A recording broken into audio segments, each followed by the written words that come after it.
I would have to pull a trailer with a caravan for me to stay in. Ooh. Because there was no hotel where you could stay as a black person. Now, when we talk about the importance of representation, just seeing this person that looks like me. I don't subscribe to that. Absolutely not. We cannot limit the learning experience and opportunity for students based on what is in the mind and the brains of a teacher. I have a gene that I know I do have of addiction.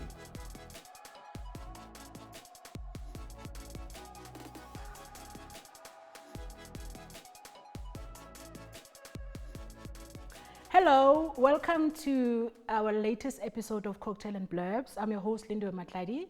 I am so excited today that I get to speak to a man I have admired almost all my adult life, Mr. Sizwe, soon to be Dr. Sizwe Nxasana. He's been in the, when you talk about the corporate, black excellence in this country, he's one of the names that just pops up, from leading FirstRand to, as one of the first chartered accountants. He's just amazing. His story is just, I'm just so honored to have you, Nxasana. Thank you so much. My first question for you is, what's your favorite cocktail and why? I'm actually very boring right now because I have a sweet tooth, but at the same time, as you get on with age, you've got to be careful what you take into your mouth, right? True. So I try and control, I have to try and drink a lot of water, actually. So I have to do my 2 to 3 liters of water a day. So as a result, I drink a lot of water and much fewer cocktails in between. But I don't take alcohol, and there's a particular reason, and I can tell a little bit of a story about that. So I don't take alcohol. So I'll take virgin cocktails, and typically, anything like rock shandy or nice cocktails.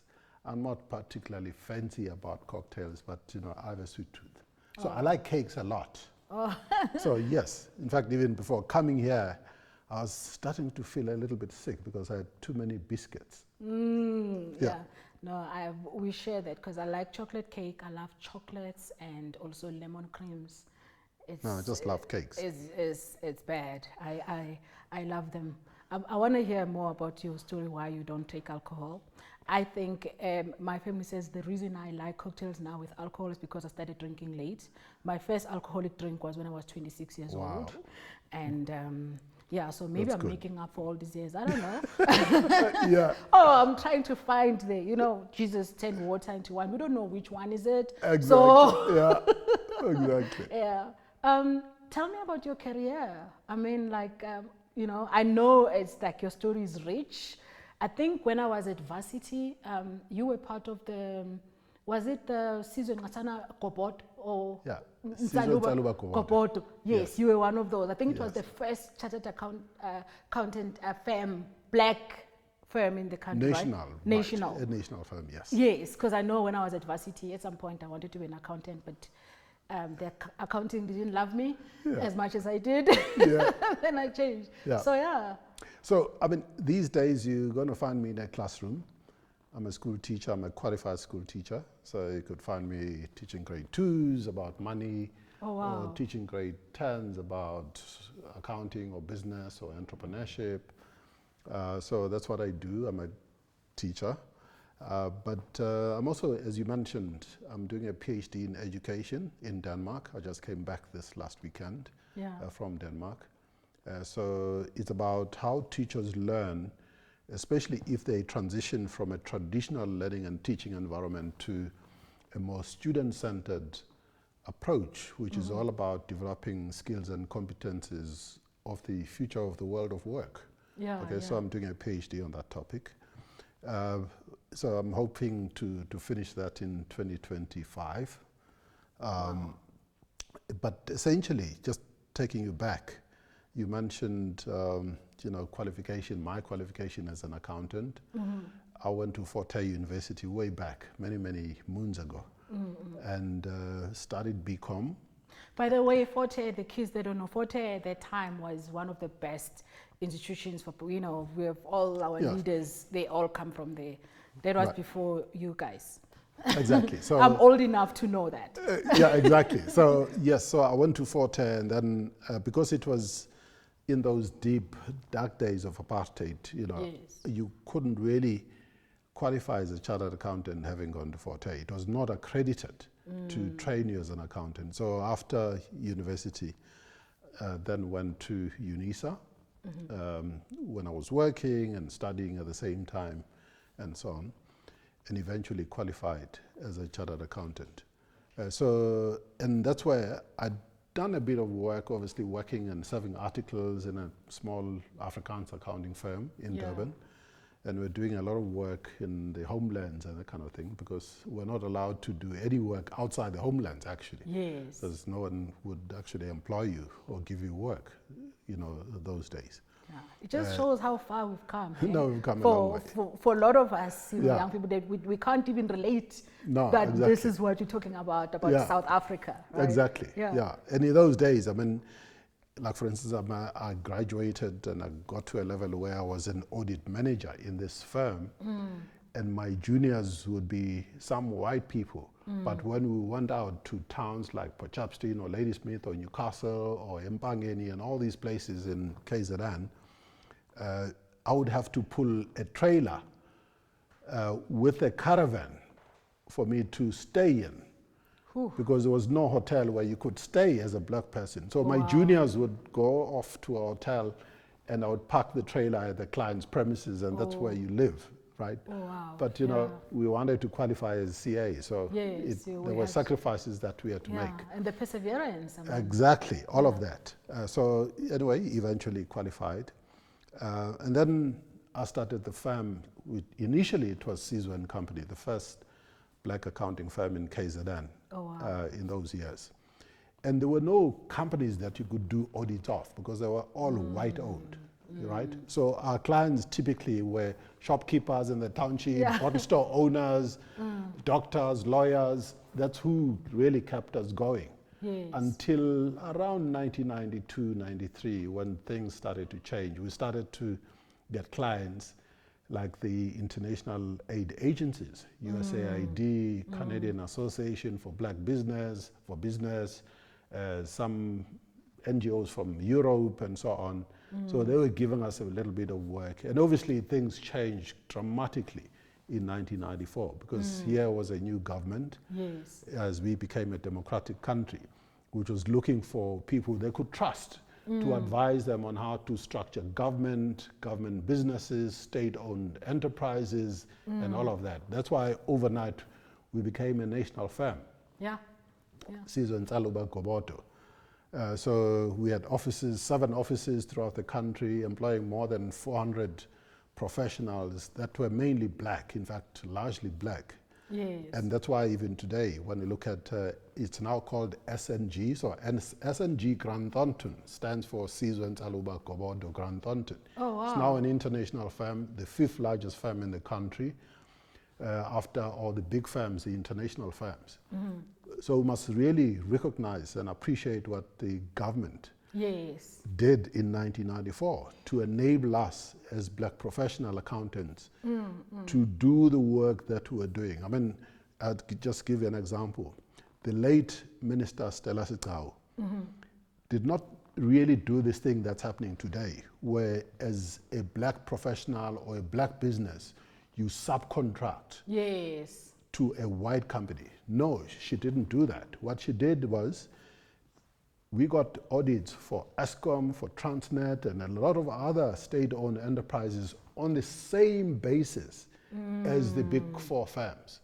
In other words, when we look at the big 4 firms that we all know in the country, we were doing the work on equal terms with them.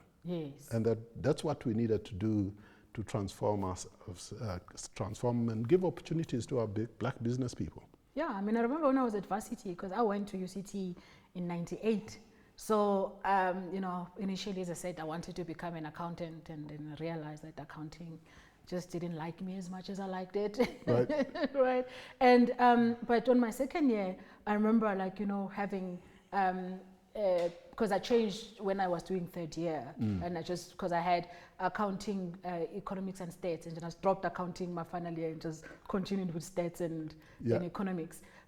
But we had, I think I remember it was I don't know if it was you, but I remember that your company came and we spoke to the second years when we were looking to do the vacation work. Right. And I remember that since then, that's when I heard of you, and that's when I've just been followed, just been in awe, because when when we talk about the importance of representation, just seeing this person that looks like me, Right. that whose story has some similarities, even though it may not be the same, but it really gave that to say, you know what, I could be that. Absolutely. It makes such a huge difference. So I want to thank you for being bold and for doing that, because I don't think it was easy. Yeah, absolutely. You know, and for me, I mean, it's the same story. So when I got to Fort Hare University in 1976, which was obviously a disrupted year because we were all protesting and fighting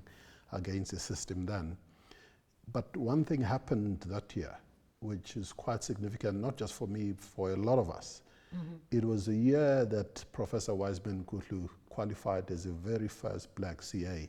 Oh, wow. He was a lecturer at our university. He didn't lecture to us as first years, he lectured to third years and postgraduate students and so on. But we knew, and it became this enigma, because he had been out of prison and so on. We didn't know, how did he even know there was such a profession, because we didn't know anything about it when I went to university and so on. So I'm just relating the same story, that very often you cannot be something you've never seen before. It's really difficult. Some people do, like him.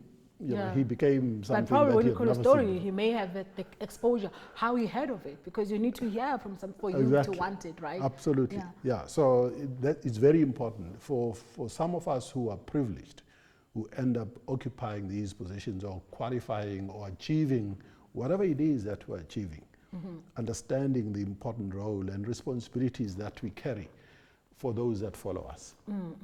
Then from being an entrepreneur and that, built one of the biggest, accounting firm, how did you then move and become a CEO? Right. So, when I was around 28, 29 years old, I sort of decided, and it was born out of a process, what I used to do. Maybe let me go back and let me rewind a little bit. So when I finished matric, I didn't have money to go to university. So I ended up working as a laborer. And then after that, I got a bursary and I was going to be trained as a land surveyor. So you go out and so on. And they gave me this job to train me, to expose me to what land surveying was all about. And they posted me to very deep rural part of KZN, Msinga, to Gela Ferry. So I was staying in a construction camp, in a hut, essentially, because we were building roads and building farms and doing all sorts of things. And it was a lot of fun. I was 17, turning 18 years old. And they taught me how to drive tractors and big machines and all of these things, which was a lot of fun initially. But one thing happened, for starters, it was very hot there. It's in the valley. Secondly, when you clear forests, obviously there are a lot of snakes, and I was really scared of snakes. Okay. So you'd be driving this big tractor and there's a snake dangling, and I was like, no, this is not for me. It's not for me. I have to end up in an air-conditioned office. I didn't know what that meant really. But another thing that I used to do. Not outside. Not outside. Yeah. But one thing that I used to do as a young person, I kept this journal. And I used to write what happens in my life every day, because there was no township, it was rural area, it was in the middle of nowhere, and there was no electricity or anything. And that was actually a very defining moment in my own life, because in this little journal that I kept, I started writing, what do I want for myself? And you can go back to the issue of alcohol. It was one of those decisions that I took there. That I'm not going to take alcohol. There's a reason for it, and I can come back to it. But one of the things that I did as a young person was sort of to have this plan for my life. What do I want for me? And I ended up, it was a very arbitrary thing that every 10 years, I have to learn something new. Wow. Every 10 years, I must not sit in one place. Wow. So having run the firm, and it was exactly 10 years, Oh, wow. it was then time to leave. I mean, the firm was doing really well. We could even afford to have partners meetings and conferences in Sun City. And in fact, we were in Sun City having a partners conference, strategy conference there. And I just decided that I was turning 40 and I'm going to leave the firm. I'm the CEO and the founder, one of the founders of the firm and so on. And I actually told the partners that I'm leaving. And everybody said, wow, what's going on? And I'm like, no guys, it's about me. It's not about any of you. Problems? And the firm is fine, you know, but it's time for me to move on. And that's how I ended up at Telkom. Wow. Wow. So, and I stayed at Telkom for just over 8 years. And then I went to banking. I was in banking for 9 years, in fact, 10 years. Wow. I'm now in education. Wow. So every 10 years, that's why I'm doing a PhD in education now, is part of my 10-year chapter right now. Wow. Wow, that's so inspiring. That's so inspiring. For me, it's not like I don't change because I want to. I change because I get bored quite easily. So after a while, I'm like, oh no, I can't do this anymore. But it's so inspiring. But it also talk about growth, right? Like, how do you define growth? You know, for somebody, I think, who've had the experiences that you've had and the opportunities and the exposure. I mean, as a CEO, we were like the, you know, as a CEO of FirstRand, you were the first black, right? Yes, yeah. Yeah, first of FirstRand, one of the top 4 banking in South Africa. I think, you know, if, I don't know what, in terms of the banks in Africa. But it's the biggest in market capitalization in Africa. You see, I mean, like, how do you define growth? Because from there, for me right now, I would feel like there's nothing I can teach you, right? Because I would feel like with your experience, and you're obviously brilliant because, you know, you turned around Telkom. And, you know, when you were there was, you know, it grew. There was not a lot of drama, right? And also we've seen what happened with FirstRand when you were there, right? So you are you are an achiever. Like, how do you define growth? Do you still find yourself to say, you know what, angikwazi lokhu? Well, to answer that question, we can relate it to the story of what I'm doing right now. I'm doing a PhD, you know, 67 years old. The students that are in my group in Denmark are in their 20s, maybe early 30s if they're a little bit older. And normally, society puts you in a box, and there are certain rules that you are expected to live by. I don't do that. No one can ever put me in a box. And as an example, in corporate, when you turn 60, you have to retire. Yeah, you're out. And then you're out. Yes, you may have maybe accumulated some savings and investments and this, that, and the other. And a lot of people, the general script is that you then go and become a non-executive director until you are 70. And then when you're 70, the rules normally say you can't even do that anymore. You must wait to die, basically. You must wait to die. Lindilanga lakho. Absolutely. That's what the general script is, right? I don't subscribe to that. Absolutely not. I don't subscribe. So when you talk about what is growth, I believe all of us have the ability to grow in all dimensions, because there's growth at home, right? So when I'm a grandfather right now, I'm a husband, I'm an uncle to a lot of people, and I really enjoy, my life is quite binary. It's quite binary. It's either family or work. And almost nothing in between, right? Wow. it's as binary as that. So when you ask the question of growth, those two dimensions, family and work includes academia, Yeah. right? So I talk about growth, and yes, there's growth in other dimensions like spirituality and those kind of things, but for me, my life revolves around these two pillars. So growth must continue to happen in those two pillars for me to feel like I can answer the question of why I'm here. Why am I here? Right? Wow. Why am I here? Because all of us were put in this world for a particular reason. Yes. And I'm in constant search of the answer to that question. Why am I here?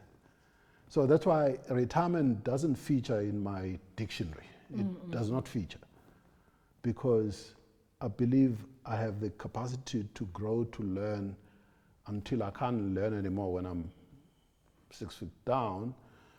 I have the capacity to share my experience until I'm gone with my children, grandchildren, with society.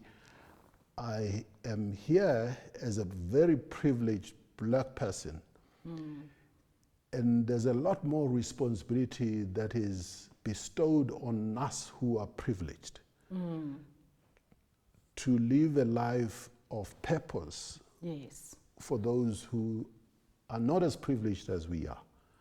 That's why I do what I do. I'm in education right now, and I work with government. I have my own schools with training teachers and all of these things, because that's my passion. I believe education can really have done a lot for me, for my family, and so on.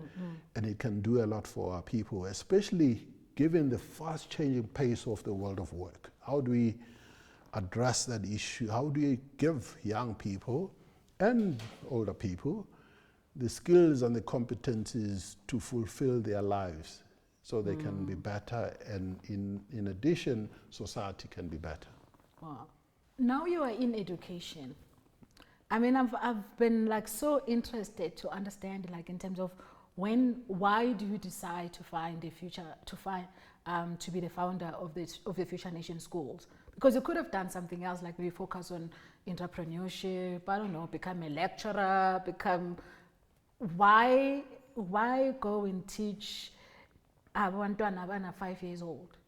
Okay, maybe not 5 years old, but no, grade ones. I actually do teach 5-year-olds too. Yeah. I read to them, and we do games and so on. So the reason is really just, for starters, my father was a school teacher. So I grew up understanding the importance of education, right? But also, just going back to what I was saying earlier, one of the fundamental root causes of why we have the problems that we have, not just in South Africa, in Africa. We saw protests are going on in Kenya as we speak, as an example, because of unemployment and young people who feel very frustrated. Part of the reason for that is a kind of education that we are giving young people that do not prepare them for this really fast-changing world of work and the world of entrepreneurship, the world of technology, and so on. So I wanted to be part of a solution to that issue. That's why setting up Future Nation Schools and Future Nation College that we're busy building now, Sifiso EdTech, and Sifiso Publishers was about creating a whole ecosystem to solve various problems in our current I'm actually writing a book. I may just pitch it to you, right? I'm kidding. But I am writing, but I must pitch it. Anyway. Yeah. So, because, like, let's talk about the schools. The schools, we follow a problem or project-based learning approach to learning and teaching. So, from preschool, our students are solving real, authentic problems. Wow. Problems about water, about electricity, problems about the environment, problems about technology, and all of these things. And therefore, our teachers when they come to our school, when they get recruited, have to be completely reorientated in terms of the role that they play. Because as a teacher who's been taught in a very traditional kind of way, you cannot impart skills and competencies that you don't have as a teacher yourself, yes, right? Yes. So we have to retrain the teachers to understand that they are as much as learners as the students that they teach. Because when we talk about, for instance, artificial intelligence, there's no way teachers would have known or would have been trained about how to use AI in a classroom. As a co-pilot or as a resource, and how you may generate your lesson plans, how you may teach learners or students how to code, how you may integrate your learning and teaching with technology and devices and all of these things. Essentially, it means they have to learn together with the students, right? And that takes a bit of humility as well. Humility, because some of those kids may learn faster than you. Your belief as a teacher in terms of what you believe your role to be has to change. Yes. Right? Because you can't be this person who believes that you are a fountain of knowledge. Yeah. Because there are so many things that you don't know, and we cannot limit the learning experience and opportunity for students based on what is in the mind and the brains of a teacher. We can't do that. So there's a very different role that a teacher has to play to go and research, and sometimes they're researching with the students, to put problems on the table, to debate those problems, to find solutions to those problems together with the students, to work together with other teachers, to integrate knowledge. Because, for instance, I'm an accounting and business studies teacher or EMS teacher. Very often in my class, I have a maths teacher, I have an English teacher, because maybe we're writing a business plan, right? If you write a business plan, I need an English teacher or a languages teacher to say, this is how you write properly.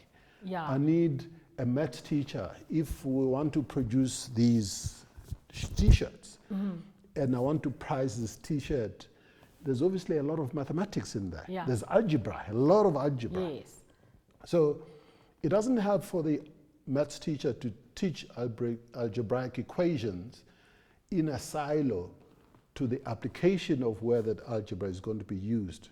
When I'm doing costing, as an example, when I'm doing pricing or markup and doing market research and collecting data, creating graphs and all of these things. So, but normally teachers are not trained that way. They're not trained that in my class I can have 2 other or maybe 3 other teachers and we're all teaching a particular concept together. But this is how the real world is. I mean, collaboration is literally the new buzzword, or rather, like you can't do anything without collaboration. Exactly. And I mean, when we're talking about what, the EMS, the way we're teaching it, it reminds me, my kids are studying with the Arizona State University high school, right? And, my youngest one did applied mathematics. And she was, and she was so excited, right? When she did, she was like, oh, like now I understand why am I doing a squared plus b squared is equal to c squared? Why am I doing, the fractions? Why am I doing like, those 0 to the power of what, those kind of things. I forget because I haven't done math in a long time. She's gotten to those things and she was so excited. She was like, sometimes, because I actually did a joke with her, which I saw online, to say, somebody saying, I'm still using the sine and cosine, saying I'm still trying to figure out how to use this in my daily life. Exactly. And as I joke and I said that, she's like, actually, mommy, this is how you could use it. And I'm like, that's what she's learning, right? Exactly. And, and we need to get to that point. But the difference is it's a university. So they are training the students how, because they call themselves that a college prep school. So they already introducing them to everything that they're gonna need. So when you sit and talk to them about mathematics, I could tell, like, now, I mean, she's already smarter than me, because with the math and the chemistry that she was doing, I only did chemistry 1 and my husband did physics 1 because he's a mechanical engineer. She was already doing things like, we don't know how to help a child like that, right? And that also gets to the point of curiosity, and getting them to learn to find information by themselves. Meaning, as a teacher, when you have those kids that are that curious, Exactly. it means they will always teach you. Yeah. Because they will always want to be ahead, Yeah. right? The curriculum sometimes is low. I mean, Sure. it's created to put everybody at the same level. Yes. But when you have gifted kids, Yes. they will, Absolutely. they're not going to wait for you, Yeah. you know? So, and really for me, just starting Future Nation Schools then was almost like to create a laboratory about new approaches to learning and teaching, new ways of interpreting curriculum, the same CAPS curriculum, new ways of how you integrate new developments, whether they're technological developments or sustainability and things like that. How do we do all of these things? So I did a lot of research traveled literally the whole world, looking at education systems and who was doing interesting and innovative things. So that's why today, Future Nation Schools is forever receiving, for instance, public school teachers, officials who are coming to see what we do. We do a lot of research on what we do and how effective it is and maybe not effective and how we can keep improving it and so on. We have a technology company that tests a lot of technologies in the classroom, in our own classrooms first. Whether it is, we're teaching computing or we're teaching coding and robotics or teaching AI, all of those things. We started our own schools before we actually put these things out in the system, whether it's a public system or just generally in the education system. So it's really important because very often education technology companies develop a lot of really good solutions, but often they are not necessarily tested in detail across the education system, how teachers interact with them, how teachers may actually even contribute to improving those applications and so on.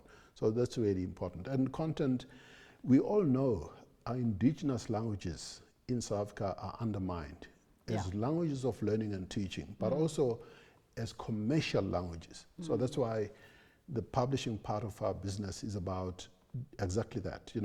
I have grandchildren, for instance, whose father may be Venda speaking, he is Venda speaking, and therefore you've got to, for us to have our children read for meaning, we've got to start with our own indigenous languages in a country where 85% of our population are not English or Afrikaans home language speakers. They are all the other languages, Tshivenda, Tsonga, Sepedi, Sindebele, Sizulu, Xhosa, Sesotho, Setswana, and so on. But we don't have enough content.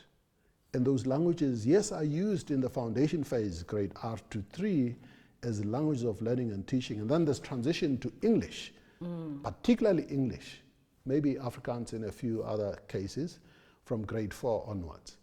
And that transition means that you have 85% of the teachers who are not English or Afrikaans home language speakers, teaching to 85% of the children who are not English or Afrikaans home language speakers, with hardly any proper management of the transition from grade 3 to grade 4.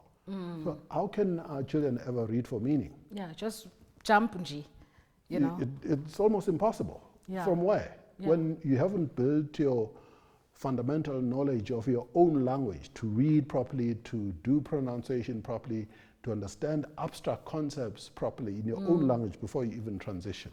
So that's why I celebrate the fact that the Department of Basic Education now is talking about mother tongue education in subjects such as mathematics. Yes. Because that's going to now start to address that problem. And it's also going to start addressing the fundamental issue, which Africans addressed many years ago, of having indigenous languages as academic languages, so that there's epistemic value to our languages. Because at the moment, isiZulu and Xhosa, Sepedi, and all of our languages are regarded as having no academic value, no epistemic value, which you all know is a lie, because education happens at home.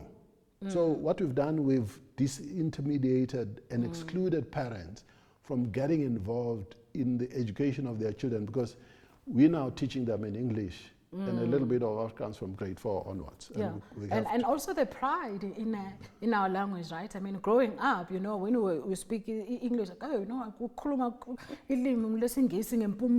it was Yeah. that kind of thing, the pride, Yes. as if somehow being good at speaking English is sort of a measure of intelligence, right? Yeah, And because yeah, so that's what colonialization did.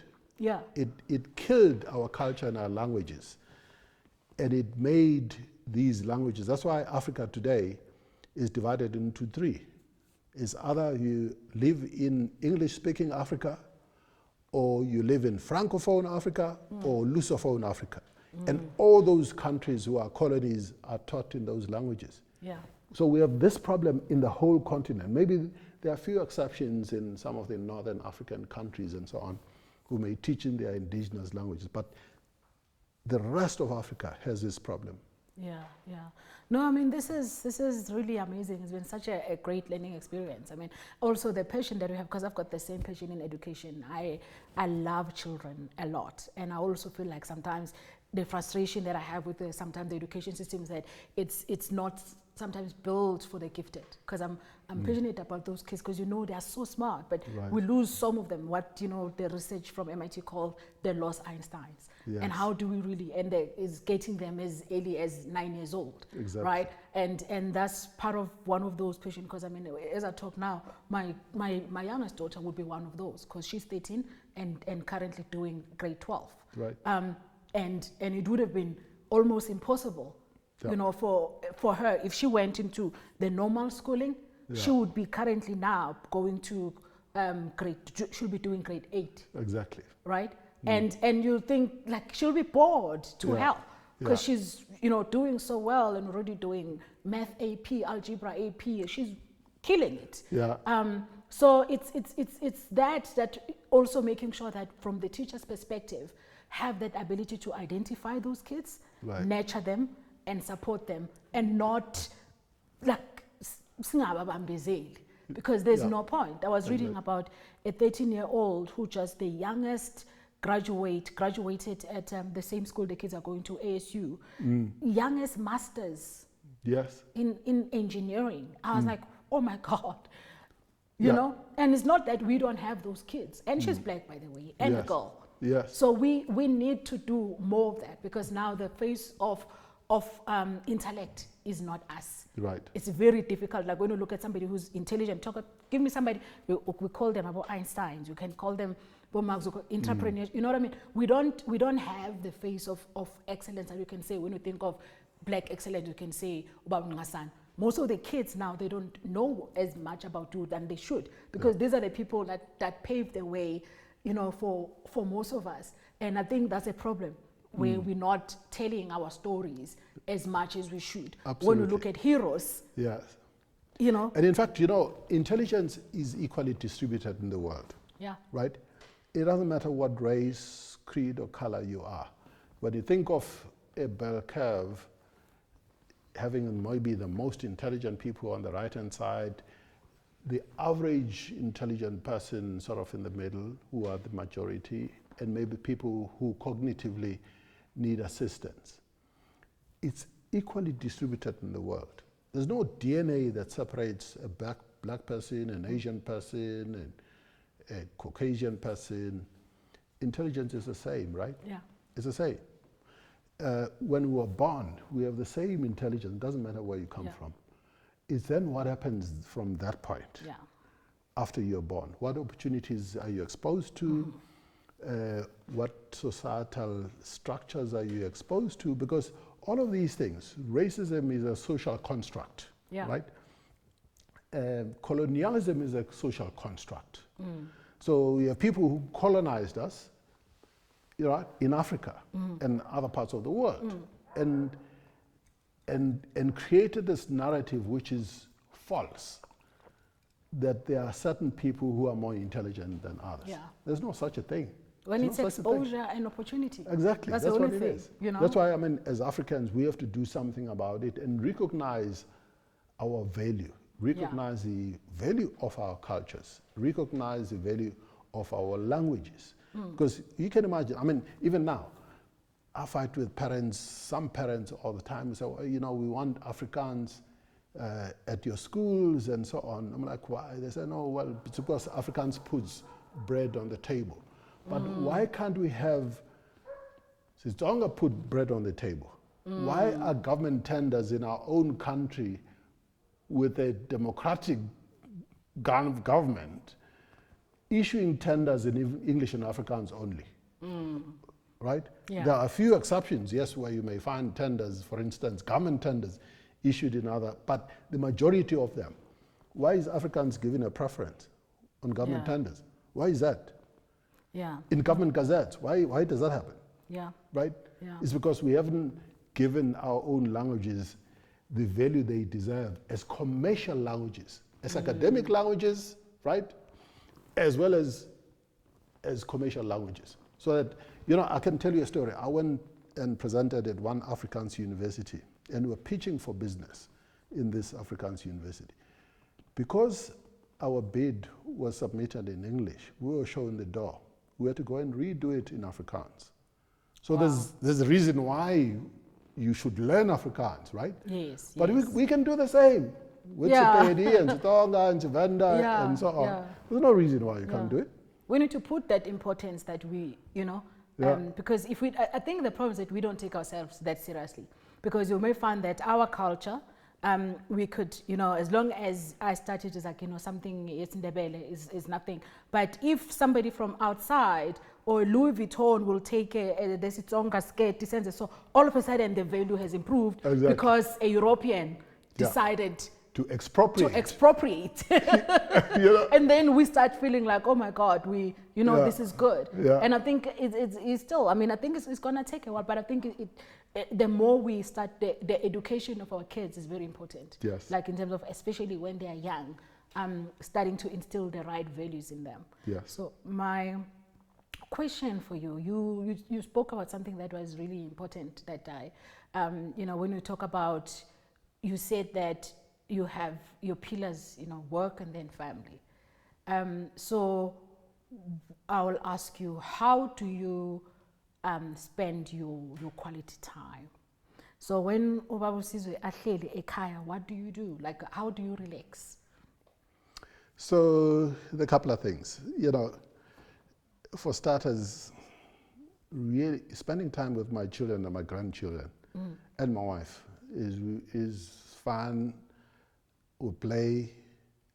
Normally, I don't spend too much time with my daughter and my son-in-law. I spend time with my grandchildren, and we go outside and we're playing ball.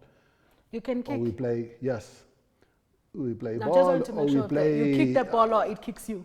No, I kick ball very well. We play, even if we're playing, whatever, 30 seconds, right? A game. So we play, right?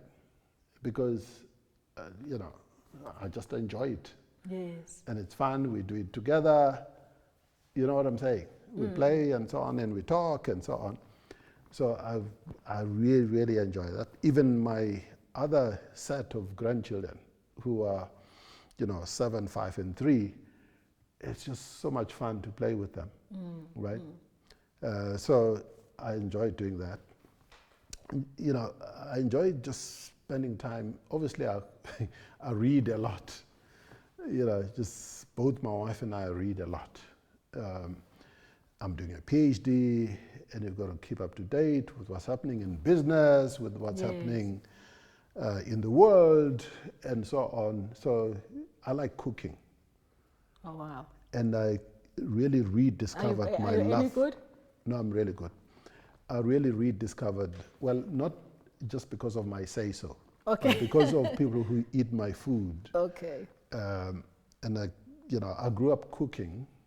So I had 6 siblings, 3 brothers and 3 sisters, and all of us had to cook. We had to rotate in the kitchen. Yes. So from when we were little. So I can really I can cook a whole Christmas meal. Wow. So you have the From patience. starters Because I to can dessert. cook, I just don't have the patience. No, I do. No, when I've set my mind to it, I really do it. So I can cook really well. I don't know how to bake. I don't know how to bake, so don't ask me to bake. Nabona Sikhosana? No. You know the typical lawa asemgqabeni amaqanda neshukela No. neflour nebaking powder. No, you know, baking is a science. Baking is a science and you have to be precise. And that frustrates me. Whereas cooking, I can start off, maybe I'm cooking, I don't know, whatever, a stew, and it ends up being a curry. Yeah. You know what I'm saying? Because Yes. I don't know, I try this and I try that. Yeah, and, yeah. and sometimes I have a mind bulb to do something else and I can try it. You can't do that with baking. Yeah, no. You cannot do that with baking My because first you've got to be attempt precise. at baking a chocolate cake, my son was about 3. And then I baked the cake, so I've been busy, the chocolate, the icing. The boy just came and says, "Mommy, what is this?" I was like, he could not tell what it's a cake. That was the end for me. It was like, okay, No, baking just go buy it.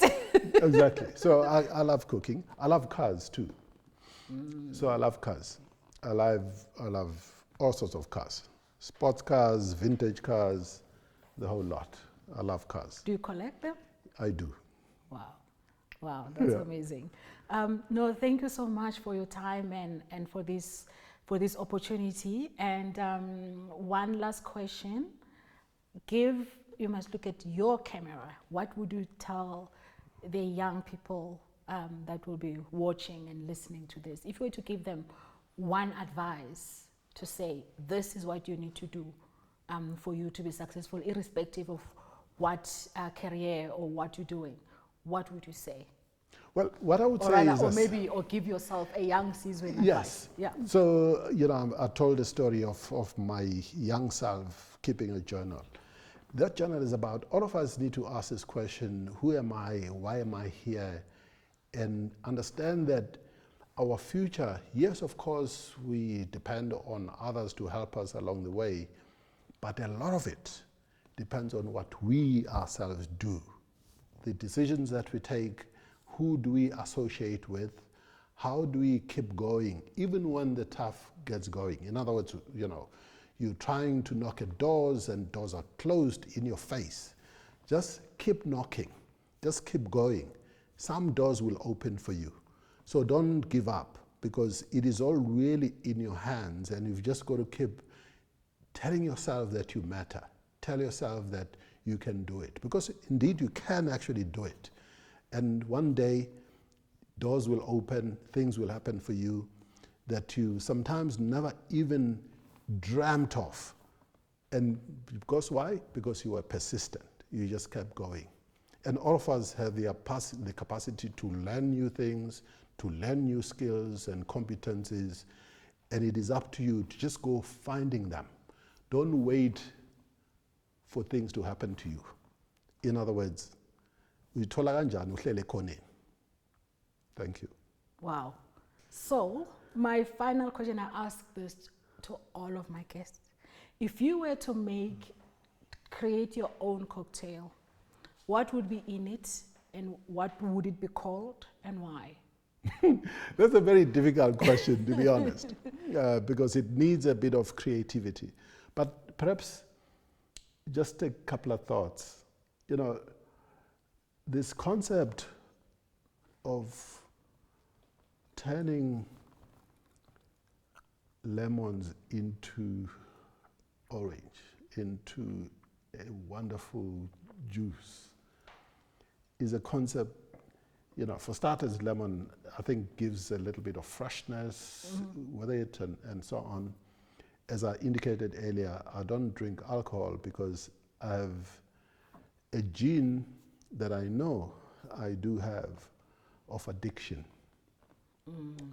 My father was an alcoholic, and I have a lot of traits and characteristics that are very similar to my father.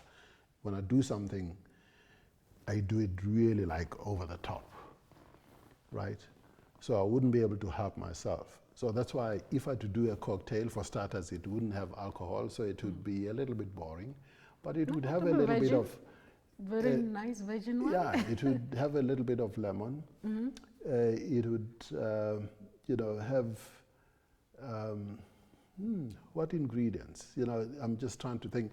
I mean, lemon for me is a very good base for anything that you can add. Then maybe you can put a bit of, I don't know, whatever ingredients you put in a cocktail. And just make it nice. Just like this is really, really beautiful. I don't know what they put in here, but it's really beautiful. I don't know either. My son makes the cocktails. No, thank you so much, and it's been such an honor, and I can't thank you enough for making this time, and I know how busy you are, so thank you for honoring me and honoring my audience. Thank you. Thanks a lot. Thanks for inviting me.